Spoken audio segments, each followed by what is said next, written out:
Starbucks executives meet with 6 Arizona police officers who were asked to leave one of the company's coffee shops last week. The meeting happened Monday after Starbucks offered a public apology for this incident, which happened on Independence Day at a location in Tempe. Now, the meeting was deemed constructive by Starbucks CEO, and the officers were said to have left the meeting feeling respected. Starbucks faced backlash after one of its employees asked the officers to leave because their presence was allegedly making another customer feel uncomfortable.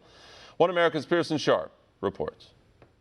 Trouble is brewing at Starbucks after the chain kicked 6 uniformed police officers out of its store in Tempe, Arizona. The store ejected the officers on Independence Day, no less, after a customer complained that they felt unsafe around the police. One America News spoke with Evan Hafer, the founder and owner of Black Rifle Coffee Company.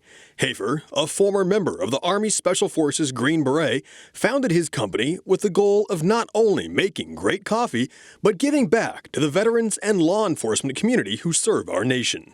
For any employee to feel like that was an acceptable action is, I think that's just indicative to the culture that they're building. And I think it actually is a very significant sign as to where the country is, and some of these corporate entities, I would say they're not only not pro law enforcement, but I would say they're somewhat derogatory towards them. Starbucks has since offered an apology, and on Monday, executives met with the 6 police officers involved who said they appreciated the gesture.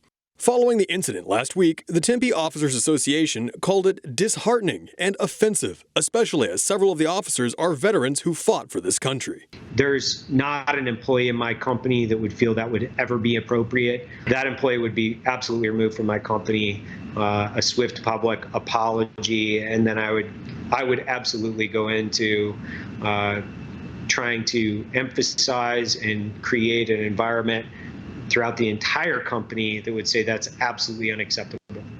While Starbucks has scrambled to recover from its blunder, barely a year ago, the coffee giant enforced mandatory racial bias training across its 8,000 U.S. stores after 2 black men were arrested at one of its cafes in Philadelphia.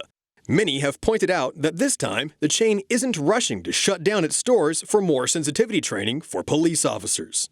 If you have specific beliefs, and especially conservative beliefs, I really do think that you have to support openly conservative companies, and there's no better way, and I don't think there's a better company. Obviously, I'm biased because I'm the founder and owner of Black Rifle Coffee, than turn your dollars into things that matter. This is just the latest blunder for a coffee chain steeped in controversy, as Americans make it clear they'll take their coffee black. Hold the politics. As a result, many customers are now turning away from the brand in favor of more pro-American companies, like Black Rifle Coffee.